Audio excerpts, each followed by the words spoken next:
Hey there, Lorcana lovers, my name's Lizard, and today I want to talk about an awesome Pirates themed deck which has become one of my favorite decks to play. When Set 3 released, I saw some of the new locations and characters, and I was really hopeful that a Pirates themed deck would not only be possible to build, but also competitive to play with. So I've tried quite a few different variations of this deck. At first I went all in on Pirates characters, but unfortunately it wasn't very good. However, after a lot of testing, I do think I discovered a very competitive combination that still holds true to a mostly Pirates themed deck. So let's get into it. Okay, so to show you this deck, I'm using a website called Dreamborn.inc. If you guys haven't seen this website or checked it out yet, I strongly suggest that you do so. It's really easy to use and very useful. So, starting out, I've got 4 copies of Captain Hook, I've got 2 copies of LeFou, 2 copies of Mr. Smee, and 4 copies of John Silver. This John Silver card is truly the king of the pirates. He is what makes this deck really competitive. If you're able to, flood the board with your locations and get him out later in the game, his ability is so cool. For each location you have in play, this character gains resist +1 and gets +1 lore. So if you have 2 or 3 locations out, this character becomes very hard for your opponent to deal with, and he's questing for a lot. Mr. Smee is one of the best 2-drops that came from Set 3. At the end of your turn, if this character is exerted and you don't have a captain character in play, deal 1 damage to this character. Now, with this being a Pirates deck, there are a lot of other captains, Captain Hook and John Silver, to name a couple. I don't remember if there's any other ones, let's look. But it's easy enough to have him out and him not be getting damage at the start of your opponent's turn. So, LeFou is also nice, just in case you don't have a pirate captain out. You can just play your LeFou on turn 3 and ready Mr. Smee. I also have 2 copies of this Prince Eric. He is really cool. He's also another new card. He's basically a Dragonfire, but he has a little bit more value. You can play him on 4. He is uninkable, but he can quest for 2, and he has this ability that when this character is banished, you may banish chosen character. So oftentimes there's some really fun things you can get into with him, being able to challenge into an opponent's character that might have only 2 willpower, so you can banish that character, and as long as they also have 2 attack power, they're going to banish Prince Eric, and when that happens, you can now choose another one of their characters. So oftentimes he's a 2-for-1, which is really nice to have. This Jim Hawkins is perfect in this deck because of the amount of locations that we're playing. When you play him, you can play a location for free and then also move him there for free. So that's really nice to have, especially when you have Jim Hawkins on turn 5 and you have this RLS Legacy in your hand as well. And you're able to play this card and Jim at the same time, move him there, he becomes evasive. And this thing is awesome. This is one of my favorite new locations, the RLS Legacy Solar Galleon. This is from the same movie that Jim Hawkins is in, which is Treasure Planet, and it quests for 2 every turn, and it has 8 willpower, so it's not the easiest thing for your opponent to get rid of. Now, we also have other locations here, which are definitely necessary because of our John Silver here. So these other locations we have are Maui's Place of Exile, which is really fun when you have a couple of these out and you move John Silver to 1 and you already have other locations out as well. He winds up just having so much resist that your opponent just has to use some kind of removal to get rid of him because he's almost impossible to challenge into to deal with.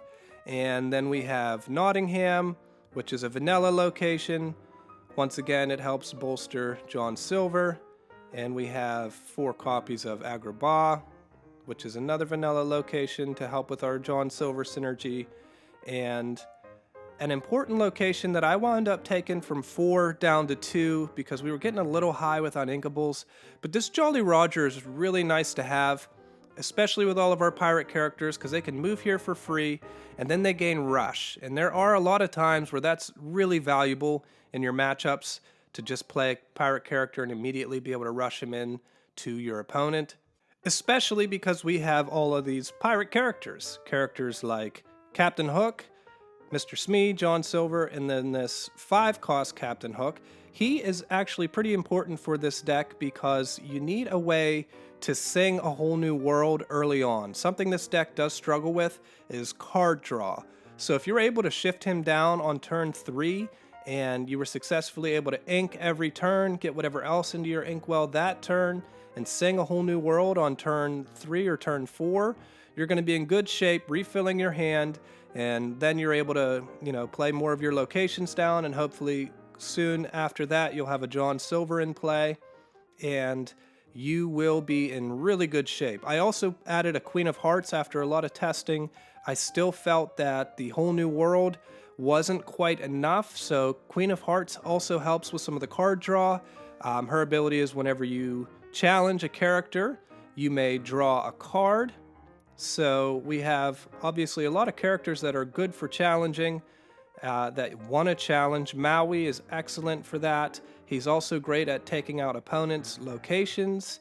And we also have this Tinkerbell. This is just an amazing card. I know she's not technically a pirate, but she does have a pirate in her text, Puny Pirate.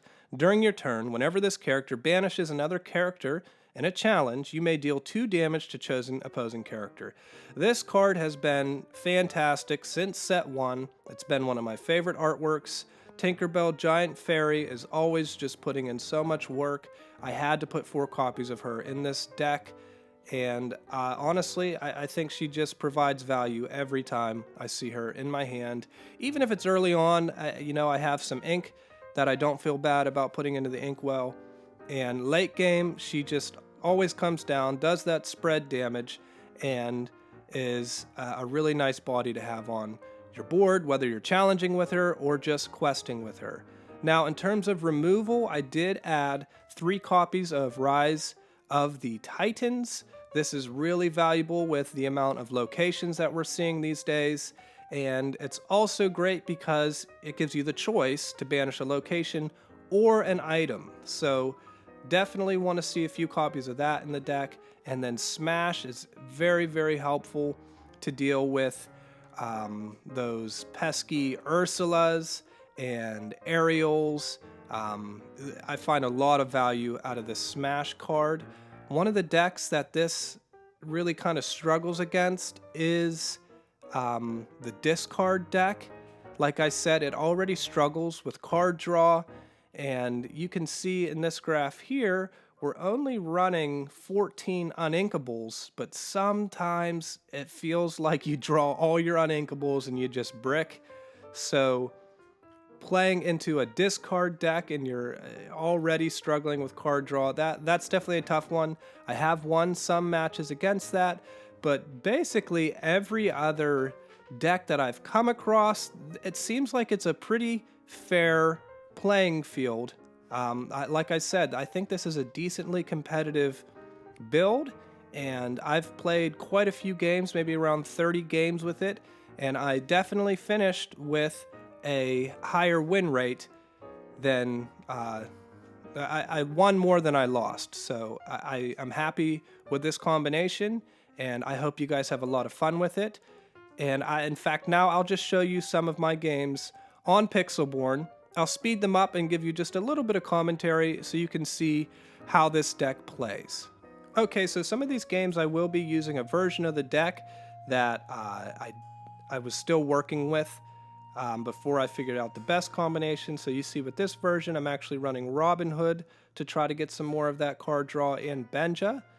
And ultimately I decided that this was not the best version of the deck, but it's still worth watching because it does work. The Robin Hood being able to shift also gives you another way to sing a whole new world, but ultimately I decided that I liked the Queen better than the Robin Hood. which allowed me to free up some space for some more locations, taking out the smaller Robin Hoods. But this is a game into Ruby Amethyst, so it's a pretty good testament that this deck can compete against one of the top decks. So I go ahead and I have my location in play. I already have a character on board. They missed their 1-drop, so already it's not looking great for them. Unfortunately, they didn't have the best opening hand, I'm guessing. And I already have this location down, so I try to decide, is it better to play the John Silver or just go ahead and shift the Robin Hood? And I decided Robin Hood's better in this situation. And we will see if he has the snake, or rather the fox, to answer this. He's going to ink the snake, and he does have the fox. So he goes and runs that right into my location. At this point, I'm thinking it's probably best to ink this Robin Hood. And we'll go ahead and play the John Silver. Run the Robin Hood into the fox, gain my lore, pass the turn. Now I have a whole new world in my hand, which is nice because Robin Hood could sing this for me. I could hopefully get a card to ink on my next turn, and then play the Eric and sing the whole new world. Now I did refill their hand. However, I have a lead on lore and I have a lead on board presence, so I'm okay with that. Anything they do in response, at least my Robin Hood will draw me another card. If they teeth in ambitions, my Prince Eric, which they very well might do here, they're going to clean up my Eric that way. Oh no, they're going to go ahead and do the John Silver. If I were them, I would have taken out that Eric, and that would have been a nice way to clean him off and not have to worry about him in the future. But taking out John Silver does slow me down with my ability to quest, and at this point, I decide to ink the Benja, play the Hawkins, be able to get an RLS Legacy in for free, move him there. And now I have 2 locations in gaining me lore. The Prince Eric, I'm going to go ahead and quest with and say you can deal with him if you want. However, I make it hard for them to deal with him because I moved him to the Legacy and now he's evasive. I didn't need to do that, but why not? I can still keep questing with him for 2, and at this point I will I'll beat them in the race for lore. They decide to go ahead and take that Eric out, and you see how exactly that works, where he's able to banish another character, and that's just a lot of value there. I'm able to get another location in for free with the Jim Hawkins. I don't want to move any of the Jims to this location because it's a vanilla. There's really no benefit from having him there. But I will ink the Smee, play a Smee, quest with Jim Hawkins, and now I have enough lore to threaten the game. They go ahead and just concede. Okay, next up we have a game against Emerald Steel. Now yet again, I'm still using the Robin Hood version of this. I recorded a lot of games. I was hoping to get some of the ones on here of the Queen version, but that's okay. It's the Robin Hood variation of this does work, and it's just your preference. I do think having the extra locations is nice when you cut some of the smaller Robin Hoods and just throw in the 3 copies of the Queen. However, I did still have a lot of success with this Robin Hood variation. Now, having that Ursula on their end was really nice, being able to cut that whole new world from my hand. Sometimes if you draw into a whole new world with your opening hand, when you're going up against Emerald Steel, it might be in your best interest to go ahead and mulligan that whole new world away and just hope that you draw it again later, because oftentimes they are playing that Ursula very early on and getting rid of any song in your hand. But I'll go ahead and get a location down early on. They're going to have a lot harder of a time dealing with my locations than they will with my characters.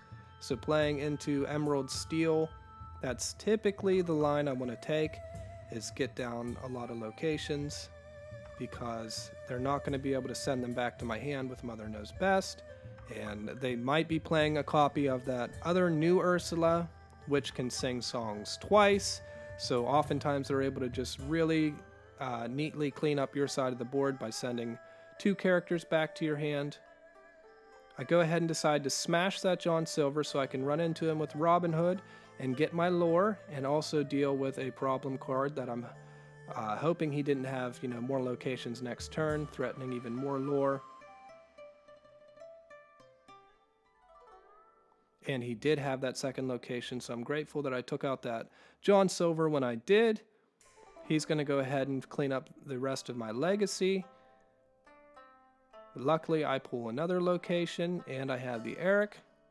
So I'll go ahead and play the Jolly Roger, give my John Silver an additional lore, pass the turn. So he's going to go ahead and hard cast a whole new world. That hurts if you're my opponent there. It's never fun to hard cast that and just refill your opponent's hand for their next turn. They just went ahead and decided they didn't get what they needed and gave up. I think they were trying to set up the Beast OTK combo, and they went for that whole new world, and it just did not give them what they needed. Okay, so the last game I'll show you is up against a Amber Steel deck. This was a very fun matchup.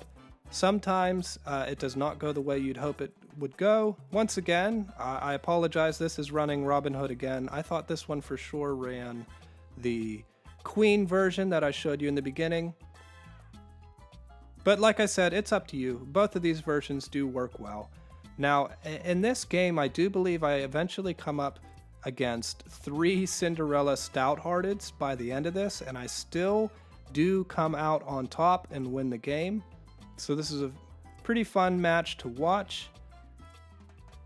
Once again, we are in a position where we are playing an opponent that can really deal with characters fairly easily. So I think it's in my best interest to kind of flood the board with locations, because with Cinderella, that 1-drop is really, really nice to be able to sing a song on turn 2. That Bianca can sing Along Came Zeus, and she did, and took away my John Silver. So they're drawing everything they need, and it's not looking great for me. So at this point I realize, okay, I just need to flood the board with locations so that it's harder for them to deal with it. Grab Your Swords isn't gonna take out the locations. They do have another copy of that Along Came Zeus, which is very valuable because it can hit a character or location, and it's singable. So at this point, I do have the advantage on lore, but they've got quite the board presence, and I'm not feeling great about how the game is going at the moment. They go ahead and decide to sing Let the Storm Rage On and hit their own character for the card draw, which is kind of funny, but they draw into that another Along Came Zeus. That's the 3rd copy already, so hopefully I don't see the 4th one. I don't remember if I do or not. They made a mistake there. However, if it costs them the game, I'm pretty sure that error is not what costs them the game. But I go ahead and decide to take out that Stitch, just in case he's going to shift into the big Stitch and start questing for a crazy amount. I'm still ahead on lore. I wish I had a location to bring down with Jim Hawkins. I decide to go ahead and do Whole New World. Luckily, I do have a 1-drop that I can still play this turn, so it's not totally, a disadvantage to refill their hand and not have anything to put down. But once again, I'm still a little bit worried by the look of this board. There's the first Cinderella Stout-Hearted. Easily takes that location out. So I go ahead and I play the Tinkerbell, which cleans up 1 character, Ink the Benja.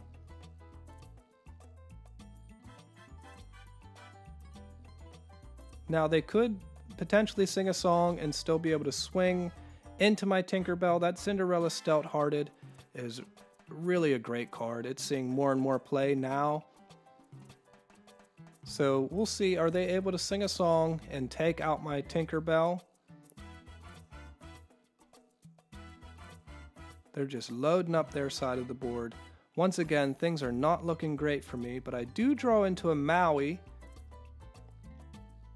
which I could find some use, but this turn I decide to go ahead and load up another location onto the board, get my John Silver out, ink the Benja, save the Maui potentially for next turn, or I could also play another location and just start gaining lore that way. Like I said, they've already played 3 copies of Along Came Zeus, so there's only 1 left. And even if they do play that one, they're going to need to use something else as well to take out this legacy, being that it has 8 willpower. So they decide to swing the Cinderella into the legacy and the Kita, which I'm okay with because it's still slowing them down from questing. They shift Akita onto Akita. I wonder if that was an accident. Or maybe they just didn't want me to be able to challenge back with my Tinkerbell and clean up their Cinderella or Bianca. So maybe it wasn't an accident. That's actually not a bad play to make. Kita is another new card that comes down, and she gives everybody -3, which at times is really awesome. You can play her and quest everything out and not worry about being challenged into next turn. However, with a character like Maui, he dips right around that because he has Rush, and he just comes down and says, I don't care about your ability, Kita. I'm going to go ahead and take you out. But there's the second Stout-Hearted Cinderella. Just a monster of a card. Being able to quest for 3, being able to challenge readied characters when a song is sung, and having that resist 2, she just sticks to the board and is quite hard to deal with. So I'm still a little bit nervous at this point. Their board state looks great. They're going to go ahead and continue to hit into my legacy. They get a location down of their own. And they decide to take out the Tinkerbell, which might come back to bite them because this legacy just passively gains me 2 lore every turn. I draw into a Jim Hawkins. Unfortunately, I didn't have another location in my hand. That would have been great. But I'm going to go ahead and run the Maui into the Bianca. And next turn is looking pretty good for me with all the lore that I have on board.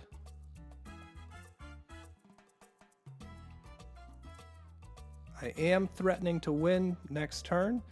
However, they could potentially sing that last Along Came Zeus and clean up my John Silver. There are ways for them to stall me a little bit longer. There's the third Stout-Hearted. They take out the John Silver, they take out the location, and I draw a whole new world, which is not the worst top deck because I can have Maui sing it. I have 9 ink to play with, so that puts me in an excellent position to play another Tinkerbell, and once again I'm threatening to win next turn unless they have a way to deal with all of these characters. Even with their 3 Stout-Hearteds in play, the client had a little trouble there. Even with their 3 Stout-Hearteds in play, it's not looking great for them at this point, which is just, it's not very often that you're up against 3 Cinderella Stout-Hearteds and you come out on top. So this was, like I said, a really fun one to watch. They do play the Tinkerbell, do that mass ping damage to everybody, but it's still not enough to slow me down.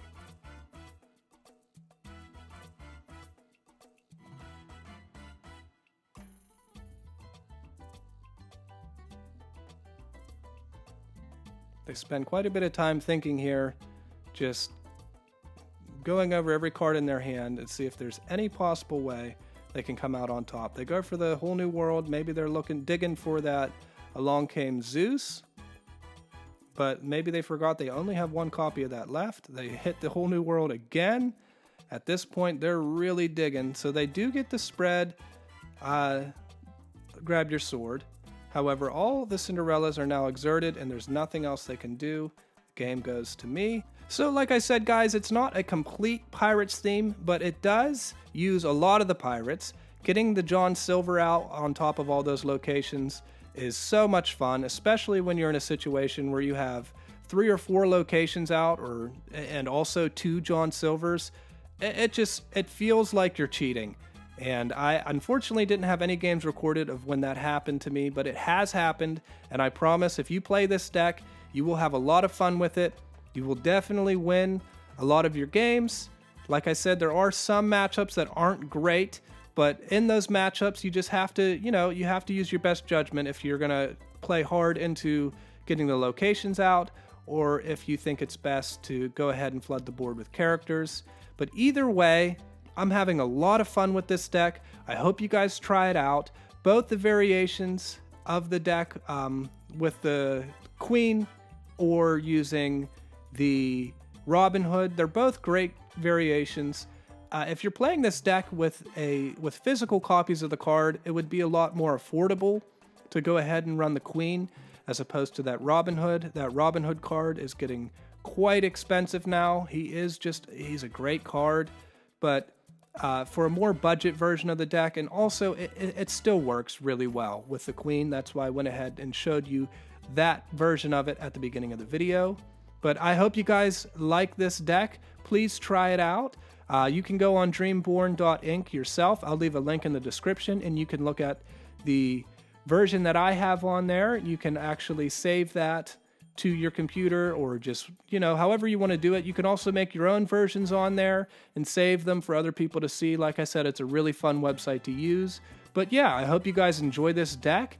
And if you enjoy content like this, please consider subscribing to my channel. I will be posting videos every week. Every now and again, we'll do some giveaways. So I hope you guys enjoyed the video, and we'll see you soon in the next one. As always, be kind and have a wonderful day.